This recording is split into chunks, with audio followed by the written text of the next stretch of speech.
Esta es la polémica del día.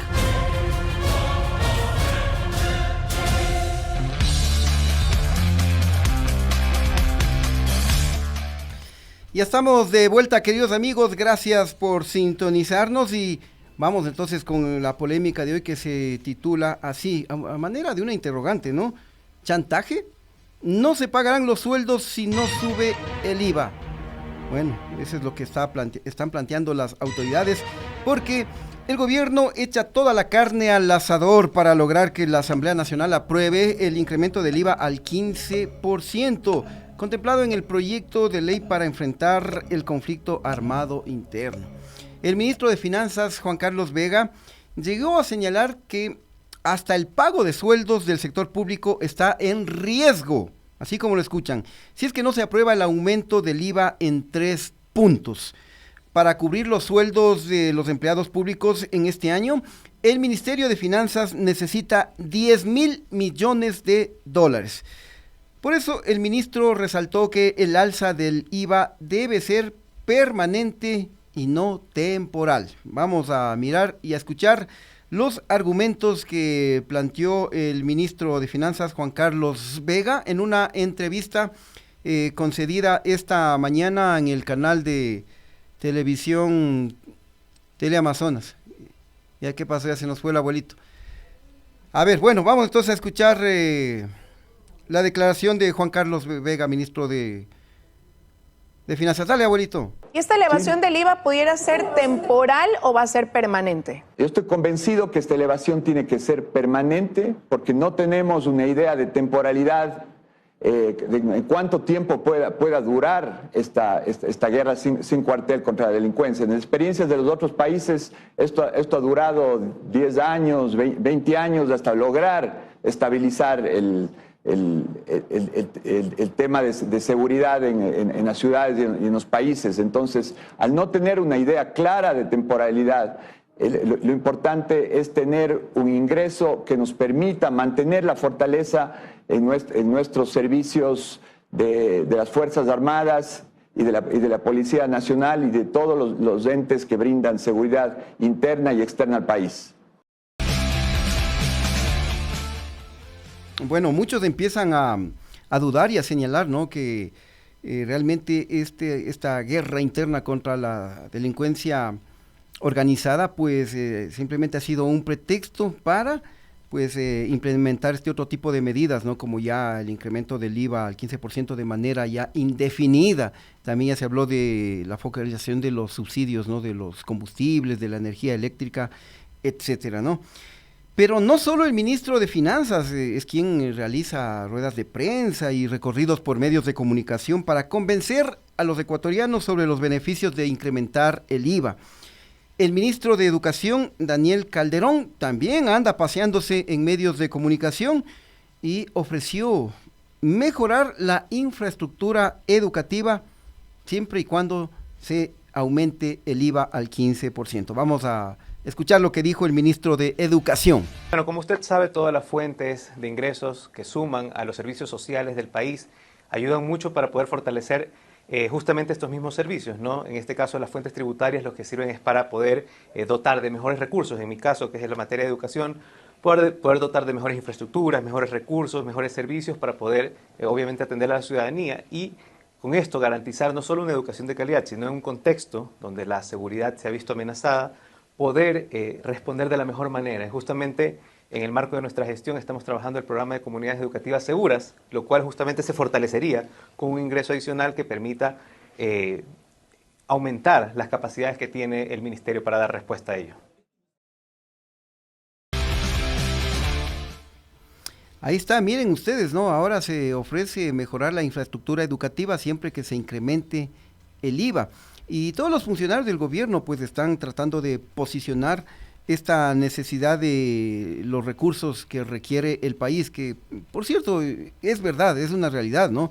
Pero lo que seguramente a muchos les molestará es que esto no se dijo en la campaña, porque ¿qué hubiera pasado si el entonces candidato a la presidencia de la República, Daniel Noboa, hubiese dicho voy a proponer el incremento del IVA al 15% y aunque hubiese dicho que es para obtener recursos para enfrentar a la delincuencia organizada, quizás se le hubiesen ido muchísimos votos y quizás no hubiese sido presidente de la República. Entonces, eso es algo que mucha gente se está preguntando y se está cuestionando, porque hay cosas que no se plantean en campaña, no, y por el contrario, en campaña se decía que no se va a recurrir a impuestos, porque eso afecta a los ecuatorianos, y ahora lo que se está haciendo es justamente impuestos. Pero bueno, vamos a ver qué sucede, cuál es el futuro en la Asamblea Nacional, porque por ahora no existen los 70 votos que se requieren para aprobar este proyecto económico urgente del Ejecutivo. Vamos a hacer unas breves cuentas de los votos, ¿no? Porque la Revolución Ciudadana, con 50 asambleístas, Construye con 18, el Partido Social Cristiano también con 18, Pachacuti con 5, y varios independientes ya ratificaron el día de hoy que no darán sus votos, es decir, estamos hablando más de 90 votos, casi 100 votos que no apoyan el incremento del IVA al 15%, y en ese sentido no sabemos lo que va a pasar, no sabemos qué va a pasar con los cabildeos que realice el gobierno, ¿no? Más aún ahora que el propio presidente de la República, Daniel Noboa, ni siquiera se encuentra en el país, ya que ha viajado a la ciudad de Miami. La Revolución Ciudadana presentó como alternativas el 5% al impuesto a la salida de divisas, también un impuesto a los patrimonios superiores a $1 millón, 5% a las utilidades de la banca, las empresas telefónicas y los laboratorios farmacéuticos, entre otras medidas. Vamos a escuchar un extracto, vamos a presentar un extracto de la rueda de prensa del pronunciamiento del bloque de la RC, que se lo hizo esta mañana en la Asamblea Nacional, a cargo del asambleísta Blasco Luna, vocero de esta tienda política. Proyecto enviado con el carácter urgente por el presidente Daniel Noboa, que busca modificar, incrementar el IVA de 12 puntos a 15 puntos porcentuales. Señalar que la bancada de la Revolución Ciudadana ha trabajado y está presentando alternativas para que no se determine de afectar al pueblo ecuatoriano con este incremento del IVA, que mayormente va a perjudicar a la clase media y a la clase popular. Una reflexión: al día de hoy, producto de la violencia, de la inseguridad, quien ha terminado pagando esta crisis con vidas es el pueblo ecuatoriano, la clase media y la clase popular. No puede ser posible que, habiendo esta situación actual, se le quiera meter la mano en el bolsillo, y por ello planteamos alternativas. ¿Cuáles son estas? Que se pueda nuevamente retomar el 5% a la salida de divisas, que nos permitiría una recaudación aproximada a los $600 millones. De igual manera, un impuesto a las grandes fortunas sobre el $1 millón, que sería gradual y progresivo, empezando en el 0.5% para quien tiene patrimonio sobre el $1 millón, que representaría $5,000 que deberían contribuir. Yo me pregunto, señores de los medios de comunicación y ciudadanos, ¿quién de nosotros tiene patrimonio sobre el $1 millón? Muy pocos, es el 2% de la población, y ellos deben empezar también a meterse la mano en el bolsillo y contribuir ante la situación que vive el país. Un impuesto excepcional del 5% a las utilidades de las bancas, las telefónicas y las farmacéuticas, que son los que han ganado en grandes cantidades de utilidades en este último año y que no están haciendo un aporte verdadero y cierto a las arcas del Estado. De igual manera, la necesidad de llevar adelante una reforma al anticipo del impuesto a la renta para grandes contribuyentes que bordean los 500, con el fin de que sea un impuesto mínimo. Acabamos de aprobar una ley en el que se les grava aproximadamente con el 3%, pero la necesidad de que sus grandes contribuyentes sea un impuesto permanente. Bueno, ahí estaban algunas de las alternativas que incluso se ha dado con cifras, ¿no? Por ejemplo, retomar el 5% del impuesto a la salida de divisas, actualmente está en el 3.5%, esto generaría $600 millones, ¿no? Y bueno, también el movimiento Construye tiene sus propuestas alternativas al incremento del IVA. Esto es bastante importante porque todos los bloques legislativos están presentando una variedad de alternativas, ¿no? y esto será motivo justamente de un amplio debate al interior de la Comisión de Desarrollo Económico, que es en donde se está analizando este proyecto, y posteriormente ya en el debate del Pleno de la Asamblea Nacional. Vamos a escuchar al asambleísta Camilo Salinas del Movimiento Construye. Nosotros hemos propuesto alternativas para que el gobierno nacional pueda recaudar las necesidades de financiamiento contra la lucha del terrorismo. Ejemplo, hemos dicho que hay que reducir el Estado, disminuir los gastos en comunicación. Recién gastaron 2.5 millones en comunicación en la CFN. Lo otro, evaluar, es necesario, que es muy necesario, lo que es la focalización a la gasolina. Además de eso, es también poner recaudaciones a la banca privada y a la banca pública que puedan ayudar a solventar. Y lo otro que sí es importante decirle al presidente al presidente Noboa, que debe directamente trabajar en, de pronto, reformar o ya quitar lo que se dio en la primera ley económica urgente, las remisiones de intereses y también lo que se está dando aquí, es decir, perdonar a muchos grupos de élites de poder, que dentro de eso se puede recaudar 2.000 millones de dólares, compañeros, y eso es importante. Yo digo distractor porque todo el mundo va a discutir, ustedes van a intentar incluir sus reformas alrededor de la ley de extinción y queda de lado el tema del IVA. No, nosotros estamos claros. Meterle las manos al bolsillo al pueblo ecuatoriano no estamos de acuerdo, pero tenemos que tener alternativas y darle alternativas y propuestas, como lo hemos venido haciendo, al presidente Noboa, que es el presidente del pueblo ecuatoriano. Las alternativas están. Si que recaudamos 3 puntos al IVA, son 90 millones mensuales, son 1.071 millones que va a recaudar. Pero si que dejamos de perdonar a las grandes élites, a las grandes empresas, en esta ley, la ley económica urgente, que fueron aprobados por el grupo de legislativo, que son la mayoría, PSC, ADN y Revolución Ciudadana, son 2.000 millones de dólares que tenemos ahí, en este momento, para poder financiar la lucha contra el terrorismo. ¿Se oponen rotundamente entonces al incremento del IVA? Nos oponemos principalmente a que metan manos al bolsillo. Y las otras recomendaciones que hemos dado es que sea temporal y que exista un fondo común para que sea ese dinero que si se da de acuerdo a los...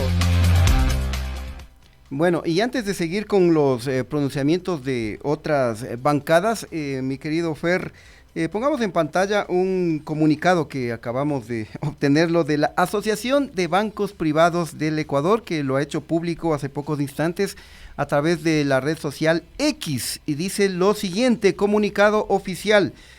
Asobanca rechaza el anuncio de los asambleístas de la Revolución Ciudadana de incorporar más impuestos a los bancos privados. Los bancos ya están apoyando la lucha del Estado contra el terrorismo. Desde este año se aplica un nuevo régimen de autorretención que en el caso de los bancos implica que su aporte casi se triplica. En 2023 su autorretención fue de 123 millones y pasará a 360 millones para 2024. Un incremento de 237 millones y hacia el futuro este aporte seguirá creciendo. También se señala que, y no solo ahora, sino desde antes, las actividades bancarias son las que más contribuyen a la recaudación total de Ecuador. A diciembre de 2023, lo aportado en impuestos por las actividades bancarias, donde están incluidos los bancos privados, ascendió a 2.339 millones, es decir, 12.9% de la recaudación total. Bueno, este comunicado tiene 4 páginas, es muy extenso, pero esta es la parte medular, ¿no? Me quedo con esto porque la Asociación de Bancos Privados dice que los bancos son los que más contribuyen a la recaudación total del Ecuador. Es decir, pues hay una negativa, hay una oposición radical de los bancos privados a realizar un aporte adicional directo, como se está planteando desde algunas bancadas legislativas, ¿no? Y miren ustedes, ¿no? La banca dice que son los que más aportan, pero sí, también son los que más ganancias tienen. Yo diría que es el primer sector económico de nuestro país, y ya lo dábamos cuenta el día de ayer que en el año 2023 las utilidades de los bancos privados crecieron en casi el 12%, y las utilidades fueron de alrededor de 800 millones de dólares. Así que miren ustedes cómo se va agitando este ambiente, ¿no? Porque quienes más tienen, en este caso los bancos, pues no quieren soltar un poquito más. Están diciendo que ellos son los que más aportan, y pues la cosa se pone bastante interesante. Ahora sí, volvamos a lo que sostienen otros asambleístas. Tenemos el pronunciamiento de Lucía Pozo del movimiento Avanza, quien también sugirió que se cobre un impuesto a las empresas telefónicas y a otros sectores económicos. Ha sido una exigencia ciudadana, un pedido de los legisladores, más allá de que existe ya aprobada una ley de extinción de dominio, de que existen en las comisiones reformas planteadas además por la señora Fiscal General de la Nación, que ahora se trata este tema como un proyecto de ley económica urgente. Creo que en razón de la coyuntura y de las circunstancias que hoy por hoy vivimos es absolutamente adecuado. Ojalá sea tratado y acogido con la misma agilidad que los últimos que los hemos ventilado aquí en el Pleno de la Asamblea. Respecto al tercer proyecto, que es el que plantea el incremento del IVA del 12 al 15%, usted en lo personal y con su grupo de legisladores, ¿cuál es la posición que van a tomar? Bueno, creo que es muy complicado en esta época. Acuérdese que hemos aprobado un primer proyecto económico urgente en el que ventajosamente evitamos a toda costa imponer nuevos tributos. Luego, en este proyecto de la elevación del IVA, definitivamente creo que debemos revisar otro tipo de medidas, y se han dado ya muchas ideas que son absolutamente válidas. Focalización de subsidios, hay que explotar otros recursos que tenemos en el Ecuador. No se olviden que somos de los países con más rica minería en todo el continente, y eso no se ha hecho todavía de una manera responsable, sostenible, sustentable. Creo que es otra de las vías absolutamente adecuadas. Tenemos más de 7,000 millones de dólares por cobrar en evasión de impuestos. Necesitamos ejercer leyes coactivas, efectivas, eficientes y ágiles para que la gente pague lo que debe. Con eso ya podríamos solucionar gran parte de todos los problemas que tenemos. Nosotros estamos el día de hoy dentro del grupo de independientes, pues planteando varias alternativas al señor presidente de la República para que se considere el hecho de que, por ejemplo, el sector financiero, las telefónicas, tienen que hacer una contribución especial sobre sus utilidades. Son quienes más han ganado. No podemos seguirle cargando el peso de los tributos, de los gastos del Estado y de los muchos malos gastos que se han hecho a lo largo de los últimos años, siempre a la ciudadanía. Creo que hay medidas importantes que realizar, dejar de subsidiar. Bueno, ahí están más alternativas. Y miren, muchos sectores políticos, muchas bancadas coinciden en que sean los bancos, las empresas telefónicas y las empresas farmacéuticas las que aporten para obtener recursos para esta acción del gobierno nacional para enfrentar a las organizaciones de delincuencia. A ver, brevemente por acá, Comandá Bustamante nos está preguntando, dice: buenas tardes, Chimi, ¿qué será del Chano? ¿Se fue? No se preocupe, doña Comandá, ya lo dijimos, el Chano está en unas cortas vacaciones, se va a ausentar toda esta semana, y el próximo lunes ya estará de regreso con nosotros. Bueno, sí. Finalmente tenemos, ha causado bastante polémica, ¿no? Este pronunciamiento de la Asociación de Bancos Privados de que se resisten a hacer una nueva contribución como lo ha propuesto algunos bloques legislativos, ¿no? Hay muchos comentarios que, por ejemplo, Lilia Portugués nos dice: los bancos son los que más le cobran a los depositantes con su mismo dinero. Sí, y tiene razón, ¿no? Bueno, finalmente tenemos un pronunciamiento que no podía faltar, pues, de mi coronel de la lista 3, Lucio Gutiérrez, quien también se opone al alza del IVA al 15%. Sobre el incremento del IVA del 12 al 15%, nuestra posición es clara y radical. Estamos completamente en contra. Ni siquiera aceptaremos medio punto de incremento al IVA, porque no es ético, porque no está bien que siempre los más pobres tienen que pagar la factura por la corrupción de los gobiernos de turno. No estamos de acuerdo, porque a los más ricos se les condona deudas y a los más pobres se le cobra el costo de haberles condonado deudas a los más ricos. ¿Qué es lo que se debería hacer? De los 1.200 millones de dólares que condonaron por séptima vez a los más ricos del país, pídale una contribución especial de un 50%. Ahí estarían 600 millones de dólares más que suficientes para financiar la guerra. En la negociación del contrato con las operadoras telefónicas se pueden recuperar por lo menos otros 1.500 millones de dólares. Ahí está la plata. ¿De dónde más se puede sacar plata? Presidente Noboa, achica el tamaño del Estado, demuestre que está sensible con la crisis económica. Cero consultorías, cero asesorías, cero viajes al exterior, reduzca los gastos administrativos de los ministerios, disponga que nadie compre vehículos nuevos, tienen que movilizarse en los mismos vehículos que heredaron del gobierno anterior. Bueno, ahí están los argumentos del coronel Lucio Gutiérrez. Bueno, para finalizar, queremos insistir en que por el momento no hay los votos, los 60 votos requeridos, ya hemos hecho cuentas. Revolución Ciudadana 50 votos, Construye 18, Partido Social Cristiano 18, Pachacutic 5 y por lo menos 10 independientes y también de grupos pequeños como la propia Sociedad Patriótica de Lucio Gutiérrez ya han anticipado no al incremento al 15% del IVA, es decir, estamos sumando cerca de 100 asambleístas que realmente lo han expresado frontalmente, no van a dar sus votos, así que se complicaría la situación para el presidente Daniel Noboa y vamos a ver cuál es la estrategia por parte del Ejecutivo para convencer a la Asamblea Nacional para que dé paso a este proyecto urgente económico del gobierno. Bueno, se nos ha acabado el tiempo, queridos amigos, muchas gracias como siempre, ¿no?, por su amable atención. Nos volveremos a ver el día de mañana a las 17 horas. Gracias al Javi Bisuete y al Fer Calderón. Hasta mañana, amigos.